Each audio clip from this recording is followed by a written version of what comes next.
अब हम स्टार्ट करेंगे चैप्टर नंबर 3 का लास्ट पार्ट जो कि है पार्ट नंबर 9, जिसमें हमने जो लास्ट पार्ट में पढ़ा था जॉइंट वेंचर्स, उसके हम क्या देखेंगे, बेनिफिट्स क्या होते हैं और एक और पॉइंट आएगा इसमें ट्रिपल पी, पीपीपी, हम उसको भी यहाँ पे डिस्कस करेंगे। सबसे पहले बेनिफिट्स देखो जॉइंट वेंचर्स के क्या क्या होते हैं। अब पहले तो जॉइंट वेंचर क्या होता है एक बार वापस से रिकॉल कराता हूं मैं। जॉइंट वेंचर का मतलब बेसिकली ये होता है कि टू और मोर एंटिटी, मतलब दो एंटिटी या उससे ज्यादा साथ में मिलके क्या करती हैं, एक प्रोजेक्ट को कंप्लीट करती हैं, एक बिजनेस को कंडक्ट करती हैं, और ये क्या होता है, शॉर्ट टर्म होता है। ठीक है, हमने ये सारा समझ लिया था पीछे। अब मैं उसके आपको सिर्फ बेनिफिट्स बताऊंगा कि ये करने के फायदे क्या होते हैं। ये करने के फायदे क्या होते हैं देखो जरा। इंक्रीज्ड रिसोर्स एंड कैपेसिटी, नाम से पता चलता है कि मेरे पास क्या होगा, एक तो मेरे रिसोर्सेज बढ़ जाएंगे। मेरे पास एक मशीन थी, मेरे सामने वाला जो जॉइंट वेंचर जिसके साथ मैंने किया उसके पास भी एक मशीन थी, तो मेरे पास रिसोर्सेज बढ़ गए, मशीन दो हो गई, कैपेसिटी भी मेरे पास ज्यादा हो गई। मेरे पास 100 वर्कर थे, मेरे साथ वाले की जॉइंट वेंचर के पास 50 वर्कर थे, तो वो 150 वर्कर टोटल हो गए। तो आप नोटिस करोगे कि इंक्रीज हो रहे हैं रिसोर्सेज भी, और क्या इंक्रीज हो रहा है, कैपेसिटी भी। ठीक है, in a joint venture the resources and operational capacity, operational मतलब काम करने की, बिजनेस करने की capacity of the individual business are pool, pool का मतलब होता है मर्ज कर देना, मतलब कंबाइन कर देना बोल सकते हो आप। ठीक है, business are pooled, a joint venture is able to expand and grow better than the individual business enterprise. ये चीज हमें वैसे भी समझ में आती है। एक बार सोच के देखो, एक ए लिमिटेड है, उसके पास भले ही 5 मशीन क्यों ना हो, 5 मशीन है, वो उससे क्या करता है, अपना सामान बनाता है और बेचता है।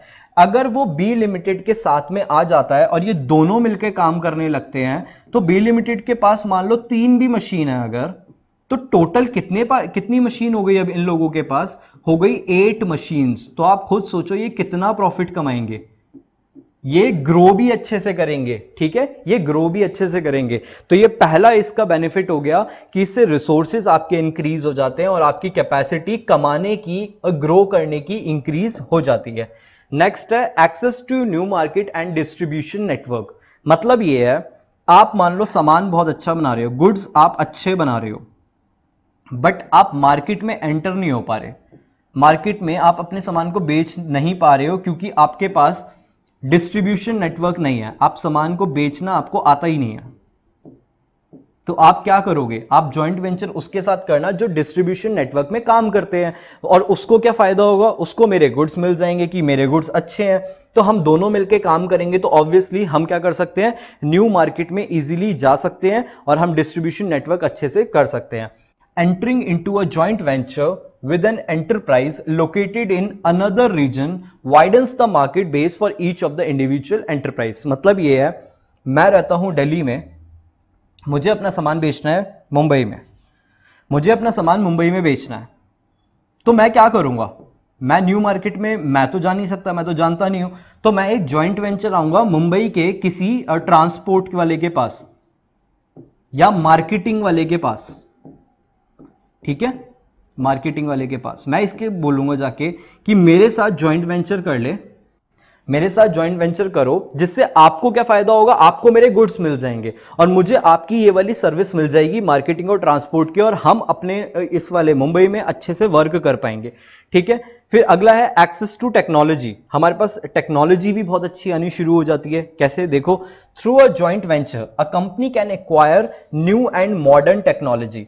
अब आपके पास जॉइंट वेंचर होता है, होता ही जॉइंट वेंचर किस लिए है, एक कंपनी दूसरी कंपनी के साथ मर्ज होकर काम क्यों करती है, क्योंकि उसको फंड्स की रिक्वायरमेंट होती है, उसको टेक्नोलॉजी चाहिए होती है, इसीलिए। ठीक है, more easily with less investment, आपको टाइम इन्वेस्टमेंट कम करनी पड़ेगी। क्यों कम क्यों करनी पड़ेगी, आप अकेले कोई सामान खरीदते हो, मान लो कोई 100 रुपए की चीज है, आप अकेले खरीदोगे तो आपको पूरी 100 की पड़ेगी, आप दो लोग मिलके खरीदोगे तो आपको तो 50 रुपीज की पड़ेगी, एक इंसान को, दूसरे को 50 की। तो ये वाली चीज नीचे बोली हुई है। अगर आप कोई टेक्नोलॉजी खरीदना चाहते हो, परचेज करना चाहते हो, तो आपको लेस इन्वेस्टमेंट और टाइम भी कम लगेगा और एफर्ट भी कम लगेंगे कंपेयर्ड विद द कि अगर आप अपने आप अकेले ये सब चीजें करो इंडिपेंडेंटली। ठीक है, अगर आप अकेले खुद से ये सारी चीजें करते हो तो टाइम ज्यादा लगेगा।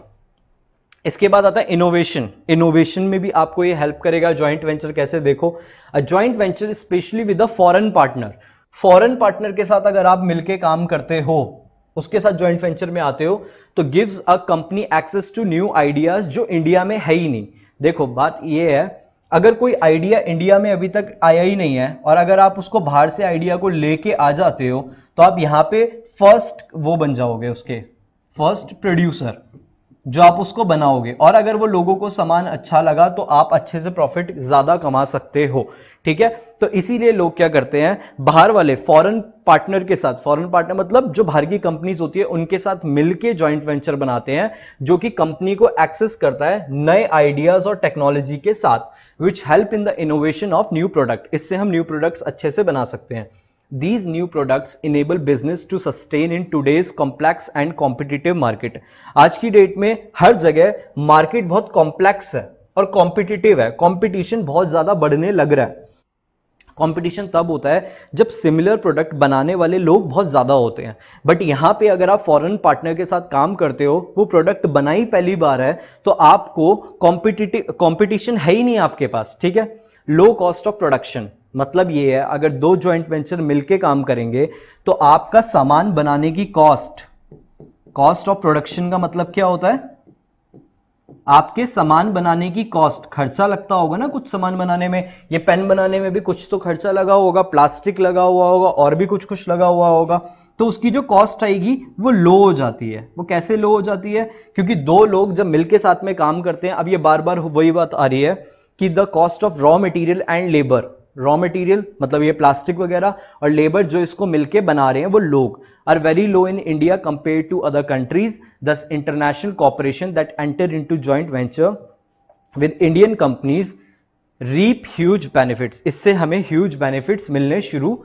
हो जाते हैं। लास्ट पॉइंट है एस्टेब्लिश्ड ब्रांड नेम। इससे ब्रांड नेम आपको और अच्छे से डेवलप होना शुरू हो जाता है। आप खुद सोचो, एक इंडिया में कोई नई कंपनी खुली है पिज्जा बनाने वाली, अगर वो जॉइंट वेंचर में आ जाए डोमिनो के साथ, तो आप खुद एक बारी इमेजिन कर सकते हो कि वो कितने अच्छे से अर्न करना शुरू कर देगी, क्योंकि उसको एक ब्रांड नेम मिल जाएगा अपने जॉइंट वेंचर के थ्रू। ठीक है, when two business enter into a joint venture, one of the parties benefit from the others goodwill which has already been establish in the market. मतलब ये है, अगर एक कंपनी ये इसके साथ जॉइंट वेंचर में आती है, ये एबीसी लिमिटेड पिज्जा कंपनी की कोई है, अगर ये डोमिनो के साथ आती है किसमें, जॉइंट वेंचर में, तो ये डोमिनो का जो गुडविल है ये क्या कर सकती है, इसको ये एस्टेब्लिश करके इसको ये वो कर सकती है, इसको एंजॉय कर सकती है। ठीक है, तो ये सारी चीजें पढ़ी हमने बेनिफिट्स ऑफ जॉइंट वेंचर की, जॉइंट वेंचर में आने के फायदे क्या है। ठीक है, अब लास्ट टॉपिक आ गया इस वाले चैप्टर का, जिसका नाम है पब्लिक प्राइवेट पार्टनरशिप, जिसको हम बोलते हैं पीपीपी। ठीक है, देखो ये क्या होता है। The public private partnership model allocates task, obligation and risk among the public and private partners in an optimal manner. मतलब ये है, इसमें प्राइवेट और पब्लिक दोनों आते हैं साथ में और उनकी पार्टनरशिप हो जाती है। The public partner in PPP are government entities, जो कि मिनिस्टर हो सकते हैं, ध्यान से समझो, पब्लिक प्लस प्राइवेट जब दोनों मिलके अगर कोई काम करते हैं, अभी इससे पहले मैंने आपको समझाया था दो बिजनेस एंटिटी साथ में काम करती है, वो जॉइंट वेंचर होता है।